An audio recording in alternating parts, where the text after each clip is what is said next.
All right, now that I got you all's attention. Outstanding. All right, I got a quick question for you all. What is the #1 cause for divorce? Any ideas? Lack of communication. Lack of communication. I like it. No. No. Money. And somebody said it way back there. My figures the chaplain. Marriage. #1 reason for divorce is marriage. Trick question. I mean, you know, if you don't get married, you don't get a divorce. Yeah, most people are like, oh man, I was expecting some, answer that's out there, communication, money, whether it be intimacy, all that fun stuff. But no, marriage. All right, so my role today is to disrupt your normal way of thinking. You see, I have learned that growth comes from disruption. And so I will work on my best trying to disrupt what you think you already know. How about that? Okay, so let me introduce myself. But before I do so, I better introduce my co-therapist and a couple I've been working with for a long time. So when I do case studies, I really can't pull out of my archives of the people that I've worked with. So this couple right here, they have given me permission to go ahead and tell their story. So this is Tiana, and this is G.I. Joe. They have been married for about 27 years. They got together, and they're like completely opposite. Tiana is a working woman where G.I. Joe, he thinks he runs the household, but little does he know, he doesn't. But anyway, they have, you heard the old saying, opposites attract until they're stressed, and then they attack. So I've been working with this couple on helping them learn to communicate. So we will refer back to them in a little bit. This here is my family. So you all are there, matching shirts. All right, that was not my idea. Me, I'll go in an old t-shirt in a heartbeat. You ever get that feeling where you walk out the house and your partner looks at you and says, "You're not wearing that, are you?" I mean, just freeze right there, because that is an automatic loaded question. You're already set up. So anyway, my wife, my lovely wife there, if you all can pick her out, she's that young one right down here. She got together and said, you know what, we need family pictures. The last time we took family pictures, our youngest daughter here, Ruth Ann, was like 4 years old. So she said, honey, it's time for family pictures. I was like, oh man, I kept putting it off. Doing the things that guys do, like, okay, family pictures, whatever. And then we realized that my oldest son, David here, David #2, he got married to Alessandra, and lo and behold, we didn't have any pictures with Ale in them. So my wife said, we're doing family pictures. So we did family pictures, and she picked out matching outfits for us all and said, this is what you're wearing. And you should have seen the looks on everyone's face. They're like, we got to wear matching outfits? We got to be that family? Yes, we are that family. But a part of our family mission is to create a home where the kids want to have fun at and return to. So that's what we have done. My oldest daughter here, Abigail, my middle son, Solomon. Now, I have come to learn, if you all have any biblical knowledge, King Solomon was said to be a very wise person. I have figured out the reason why Solomon became so wise. See, because you gain wisdom from the mistakes you make. That guy, wow, he's going to definitely be wise. I tell you. Yes.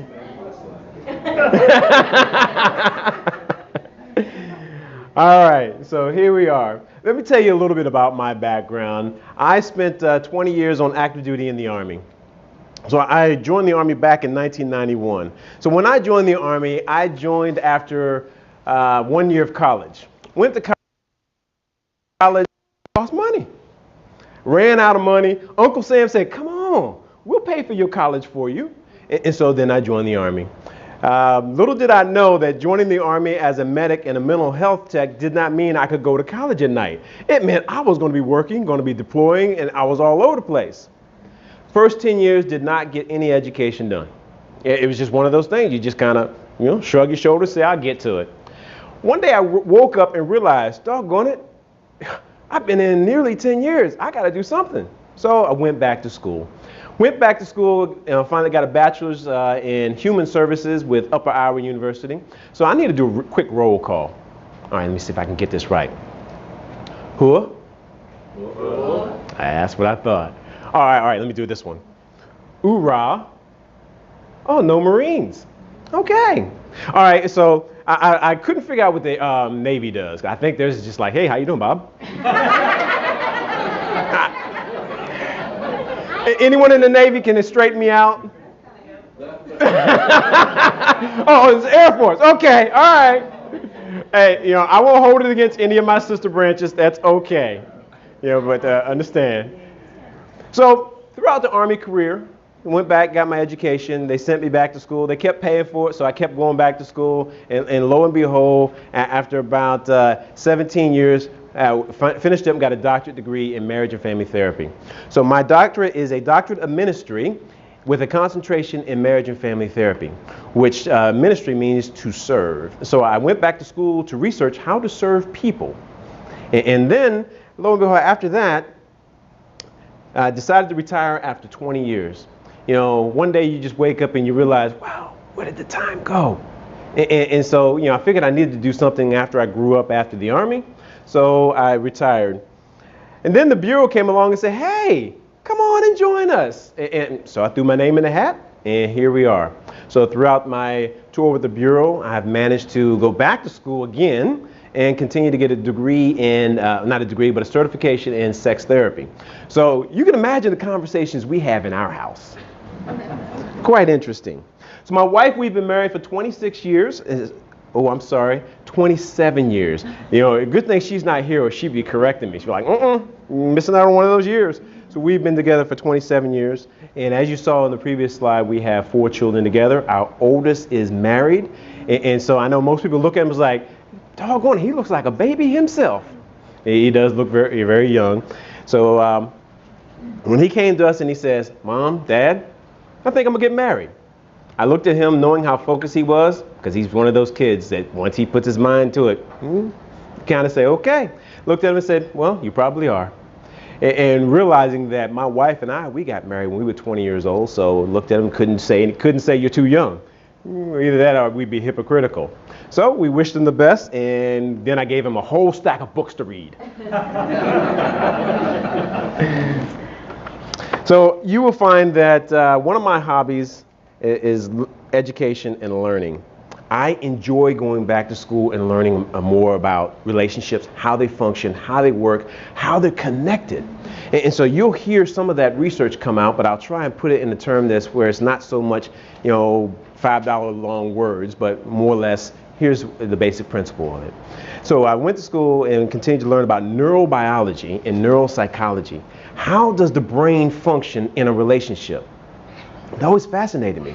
I mean, when I work with people, and all of a sudden one is ill and the other one feels the emotional pain. How does that work? Or one comes home and it was discovered they had an affair. The other one has emotional heart pain. How does that work? Where in the brain does that lie? And so that always fascinated me, because I wanted to find out what can we do to help people heal, help people move on and not be stuck. There are so many things that traumatize us in relationships. Whether it be if I come home because I witnessed a horrific event and my wife reads it on my face, she hurts for me and then asks, well, what can I do? How is it that she hurts for me? And why is it that I clam up and why is it that I back off and say, I'm good, nothing? And those are some of the things that, pique my curiosity. So the general limitations as far as the presentation. I will not be able to cover every single thing about a relationship. It's just so vast.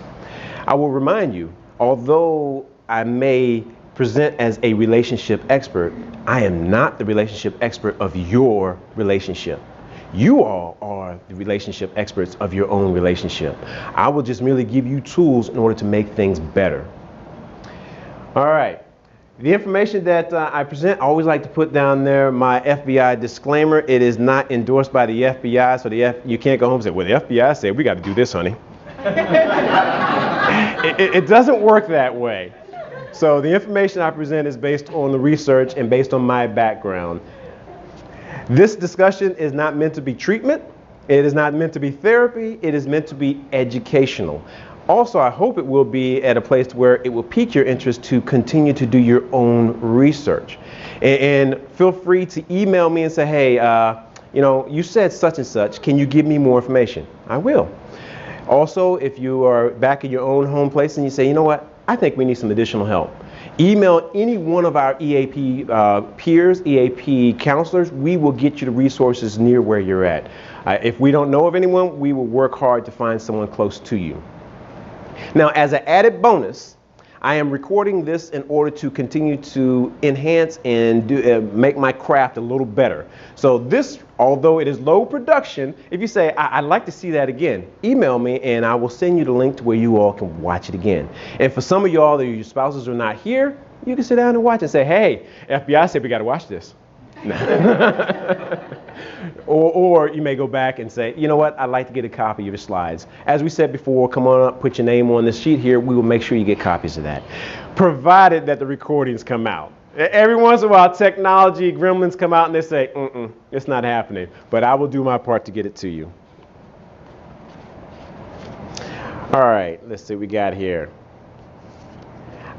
Quick question. I want you to think about it.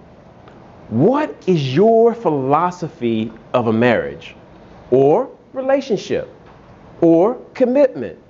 What's your philosophy? Don't answer that out loud. Just begin to mull over that. And what does a good marriage look like?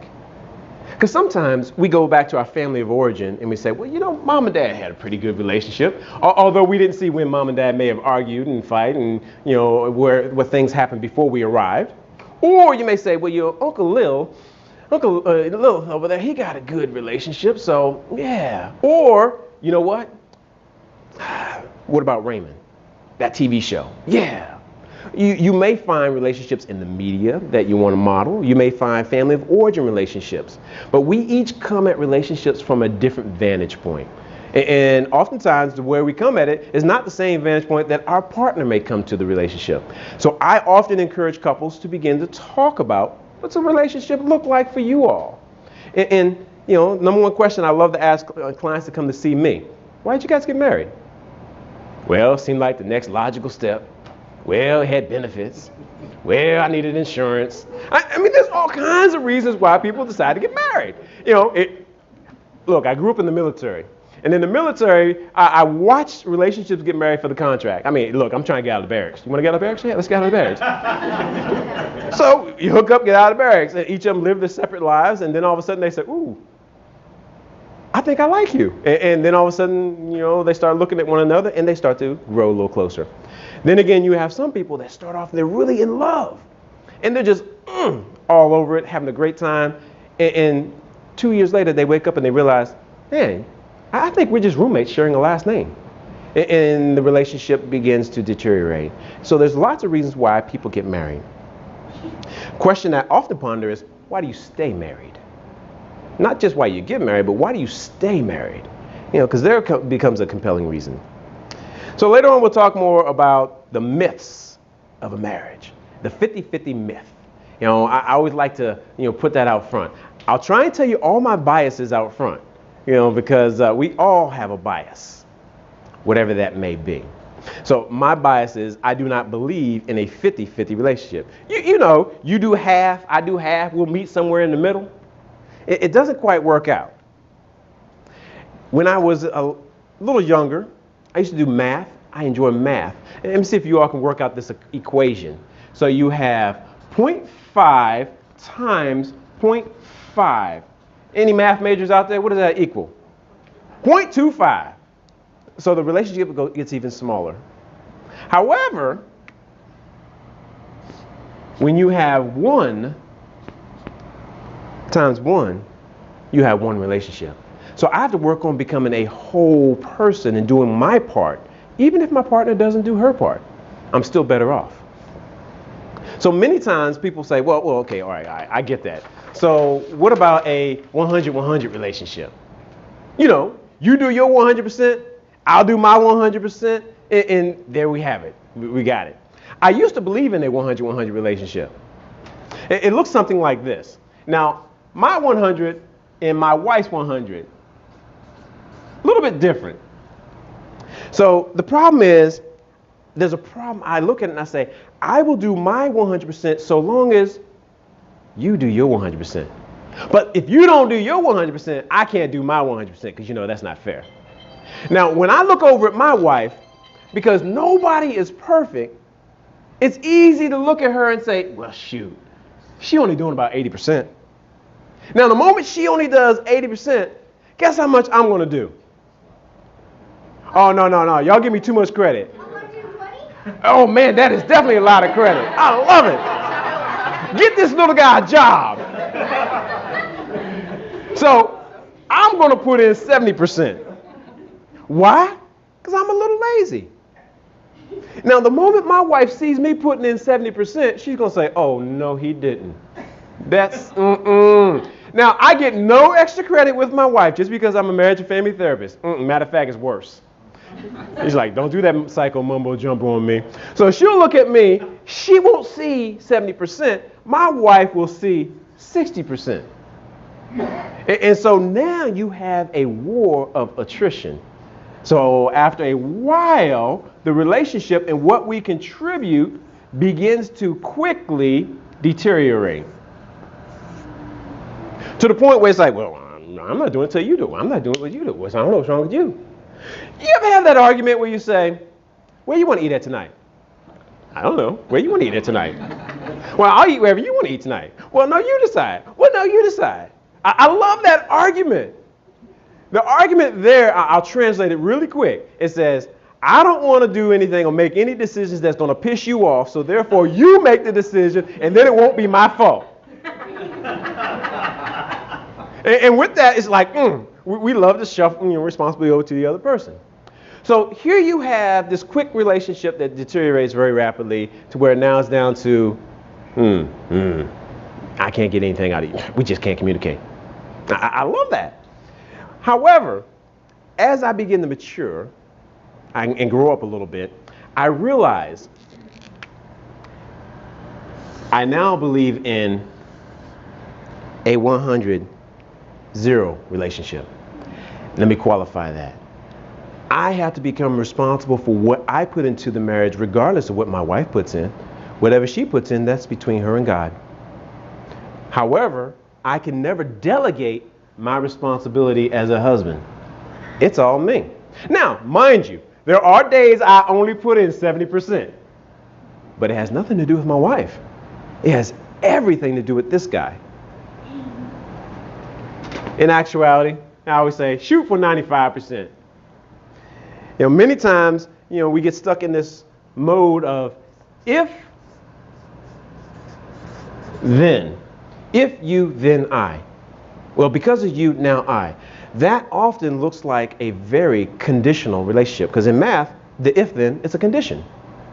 And you say, well, relationships are supposed to be unconditional, in theory. And so we'll talk later on, what are your conditions? Because everyone has some conditions. Although we may say we're shooting for an unconditional relationship, we have 5% that are conditions. If I come home and I find somebody else in my house that he ain't me, he's not one of my other boys, there's a condition that's up, hadn't been met. So we each have a condition, or we have a tripwire, or we have, you know what? Sorry. Then again, sometimes when we're faced with those conditions, are they really our conditions? Because sometimes we find that, I said that, but I don't know if I mean that. Let's go for a second chance. And couples do. Just because a couple or one person has an affair does not mean the relationship is over. Just because the relationship has been traumatized does not mean that it's through. And so we'll talk more about what to do if you come home and there's, there's overwhelming trauma that I'm not sure that we can recover from. Many couples, they go on to be very courageous and recover. And recover. All right. I'm going to make a shift real quick. There is a quick video that I would like for you to take a look at.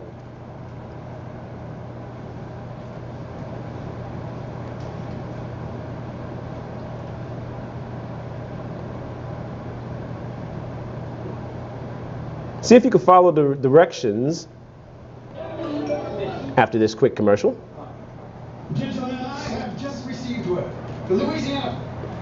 This is a test of selective attention. Count how many times the players learn what to pass the basketball.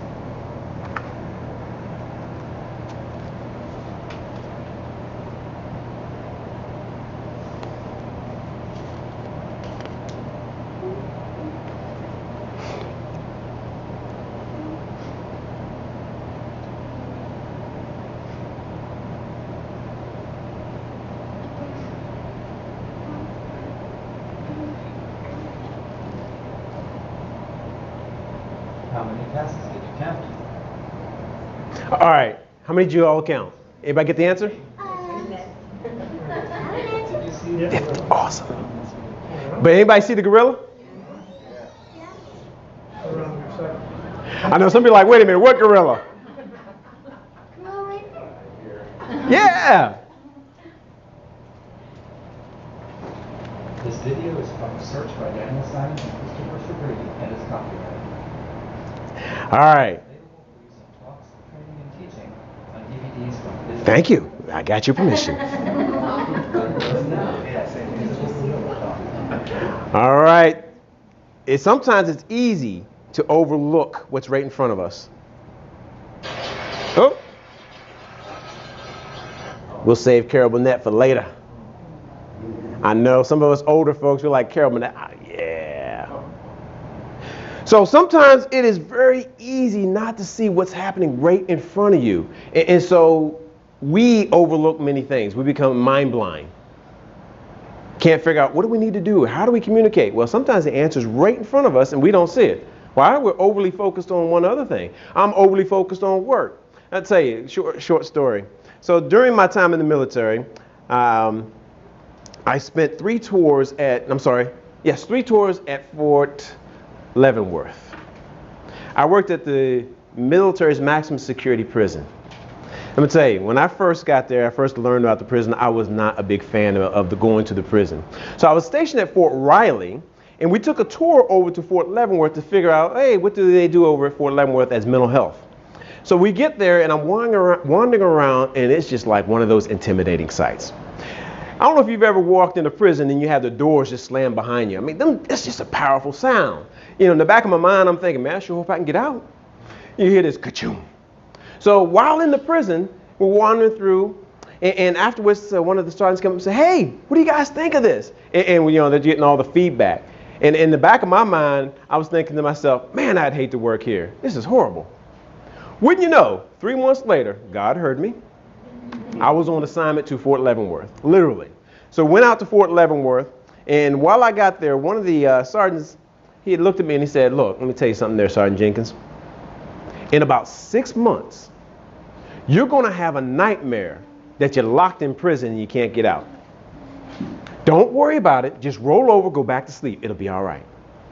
I'm going to tell you, in about 6 months, I was having nightmares that I was locked in the prison. Well, I would say one of the greatest things is that he told me and warned me, because now it's like, oh, okay, I'm not going crazy. You know, in the back of your mind, you start to think, oh, man, this thing is getting to me. Well, I thought I was handling life well and I was doing good.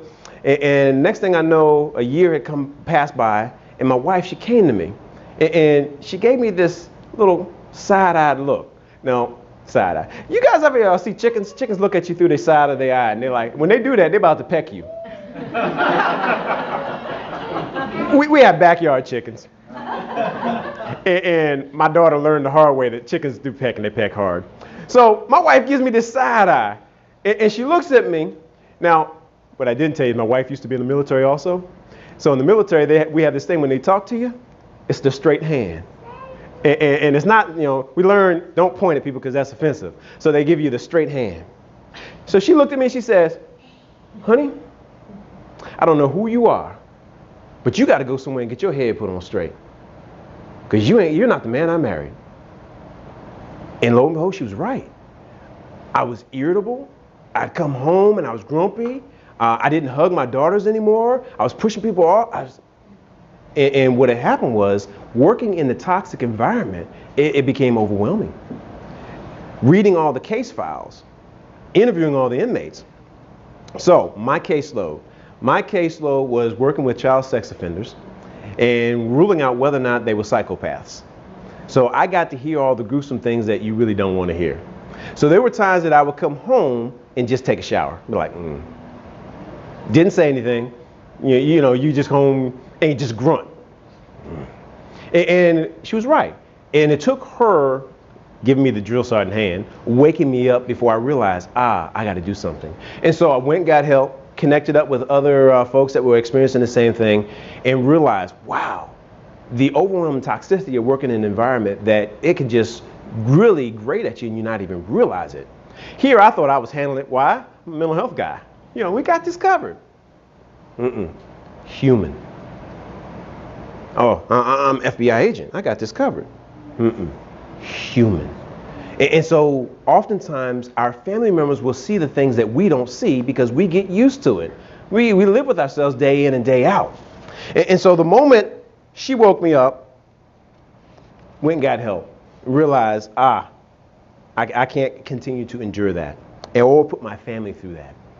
The easiest thing would be to deny and ignore it. But when you have someone that you trust, that's that T word. When you trust that they're going to see what they see. And I have to trust that she saw what she saw and she heard what she heard. I can try and undermine her and be like, no, that's not what I meant, and put a spin on it. So often we try and put spin on things. It really doesn't work. That will only last for so long. So our brain loves to track patterns. We are hardwired to track the patterns in the ones we love. What I learned in neuropsychology is there are certain regions in the brain that are specifically set aside for your mate. There's regions in your brain specifically set aside for your family. There's regions in your brain specifically set aside for life or limb. And when those areas are jeopardized or they're threatened, we get angry, we get frustrated, we go into protection mode. And so this is why when our partners get upset or they had a bad experience, we get right upset with them. Like my wife can come home and tell me the person that go protect her. It's one of those innate initial feelings that happens. Or if she sees me hurting, she wants to go into protection mode. It happens on a brain level that we don't even realize. And so sometimes we discount that and you're just overreacting. Well, it's on a brain level. And so it's not always just overreacting. It is those areas where we begin to grow and track the patterns. One thing that we track, we learned this from early childhood. Anybody have any ideas the very first emotion that children learn to try and manipulate and change in their care providers? You're like, well, kids don't manipulate emotions. Oh yeah. They're one of the very first emotions. Any guesses? What was that? I think I heard it. Anger. You see, you can't have an angry care provider. Your survival's in jeopardy. And so when you have a care provider that's upset or doing something, watch the children. What they do is they interact and they smile and then they wait. You ever see a little baby where you change their diaper and all of a sudden they start going like this and you're like, oh, ain't they so cute? And they smile at you. What does it do to your heart? Well, most healthy adults are like, oh man, that is so cute. Look at that. And then what do? You try and make them smile even more. And you go back and all of a sudden the kids learn, that's what I need to do in order to make mom happy. So our brain tracks negative emotions even more. Think about it. If I come in and I say, all right, so I'm gonna give y'all the disclaimer so no one jump. So if I come in and I say, hey, I've had a great day. Oh, this is awesome. And I walk away, you're not really gonna remember that. Most people are supposed to have a great day. What if I come home and I say, what did you say to me? Now, imagine, I always saw some of y'all, your heart went up. Your brain will track that and it will remember it 10 times longer. Why? It's not supposed to be. That's a pattern that's out of the norm. And so when your partner comes home and their patterns are off, your brain is hardwired to pick it up and call you out. Now, because I live with myself, I don't track my own patterns. Oh, because I lack self-awareness or mindfulness, which we all covered earlier, I may not track my own patterns that are off. But my partner, she will. So I have to trust that. All right. All right. Relationships are incredible growing machines. They force people to look at who they are and grow up. Or another word I like to use for grow up is mature. You know, they force us to say, it can't always be my way. But in a relationship, we often want things to go our way rather than giving in to our partner. Now, there's some of us that say, no, I just want my partner to be happy. And so some of us, we're willing to give up trying to be happy. I'm going to turn off the slides real quick, because I see that my slides are not going the direction that I want them to go. So we'll just leave that there. Some of us, we work on this thing called impression management. We try hard to manage our partner's impression of who we are. Let me show you what that looks like. So in the relationship, here we have me, and here we have my wife. So early in the relationship, you know that honeymoon stage when you put your best foot forward and you leave your worst foot back? Well, early on, I have figured out there's two things that will motivate this relationship. The pursuit of pleasure. You know, I want my wife to validate me. I say good things to her and she says good things back. I will do everything I can in order to pursue that pleasure. Any idea what the second thing that motivates me? The avoidance of pain and discomfort. I will do everything I can to avoid her rejection of me. So I have figured out early in the relationship, there's certain things you don't say. You know how you begin to self-edit. We don't talk about exes. We might not talk about, bad credit. I always tell people, run a credit check on your partner before you get married. You never know. We don't talk about in-laws. I mean, there's all kinds of things I begin to self-edit in order to have her positive image of me. And there's certain things that she might withhold and begin to self-edit. Otherwise, I risk rejection, disappointment, outbursts, I can't believe you, criticism, all those things. All those things that feel uncomfortable.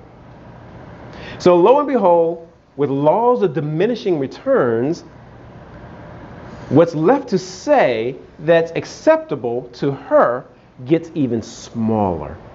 So this is why after a while many people look at each other and they say, we just can't communicate. Which translation, I can't say anything that I know she'll approve of. I can't do anything that I know she'll validate, so never mind, forget it. I'm just not going to say anything. It's far easier not to say anything than to endure one of these criticisms. That's far too painful. However, I love my wife. And I love when people say, they say, I love my wife, but, anybody can help me out, but I'm not in love. Man, how's it y'all knew that? You see, the issue is she means a lot to me, and I love her. But I know there's no doggone well I could be in love with her when she's been managing her impression of me. This is impression management. And so I'm not getting all of her. I'm just getting snippets. And there's no doggone way she's getting all of me. As I begin to self-edit, after a while, this is a violation of my integrity. After a while, I begin to look at myself and I say, I don't even know who I am anymore. I don't even know what I want. I spent so much of my time trying to make her happy. And so this is where people begin to emotionally divest from the relationship and withdraw. Now, you wrap all this up, and here it is. I work in a toxic environment. I see horrific things. I don't want to burden her with the things that I see, even though I know she'd be a great support, but she wouldn't understand, so never mind. She didn't have the frame of reference or the context. Now, some people, they're like, you just wouldn't understand. Well, try me. And then, here's the setup. Rather than being gentle, this is when people just dump their worst on their partner in order to push their partner away. You see, because, if I push her away, then it's not my fault. She walked away. It's that avoidance of responsibility. It's the, I don't want a divorce, but if you want to get a divorce, I won't stop you. However, what sometimes happens is people make it so difficult and they say, I'm going to be the worst me that I can, that you're going to want to leave me. Well, this begins to happen when we emotionally withdraw from one another and when we begin to divest from the relationship. Then we're stuck. We're stuck trying to manage another person's impression of us. This is also the part where people begin to say, I don't know, I need to go find myself. I need to go figure me out. Well, I often challenge folks, figure yourself out in the context of a relationship. So what is the way out? How do we get out of this? Well, I mean, we're stuck. The moment I could say, this is all of me, even at the risk you might reject me. The moment I take a risk, I'm capable of growth. But most people, they're afraid of the rejection and the disappointment, or the look in their partner's eyes to say, how could you have done such a thing? I can't believe that.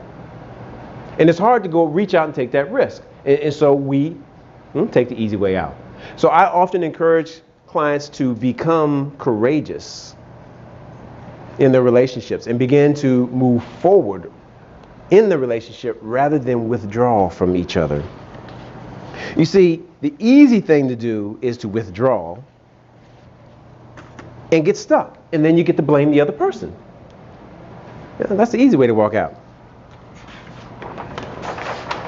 There are a couple roles that many couples play in a relationship, and so we will go over the basic roles that when I worked with Tiana and G.I. Joe, they got stuck in this little loop. So I like to call it the relationship triangle. So some of us, we play the victim role. I can't believe you did this to me. The world is out there. Man, why don't they fix this pothole? Why does everything happen to me? You know, so there's some people that they really play that role really good. And everything is always about them, and they're looking for other people to fix their issue. Now, if my wife were here, I would be picking on her. So I often talk about her in my seminars, and she knows it. So I got permission. The last time we did a PCIS, you know, it was a really good treat.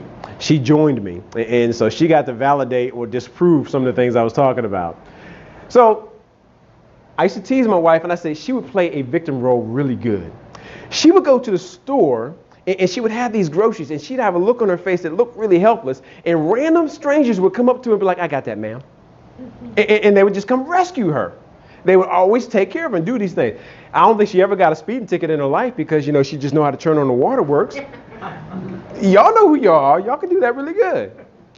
So whenever she plays the victim role, guess what role gets stimulated in me? My rescuer. And so now I want to come to the rescue. The knight in shining armor. The man with all the answers. You know, you got the plan. And some of us, we play that role really good. And we Mr. Fix It. We hear an issue, we got a solution, 10 of them. Keep going. Got it.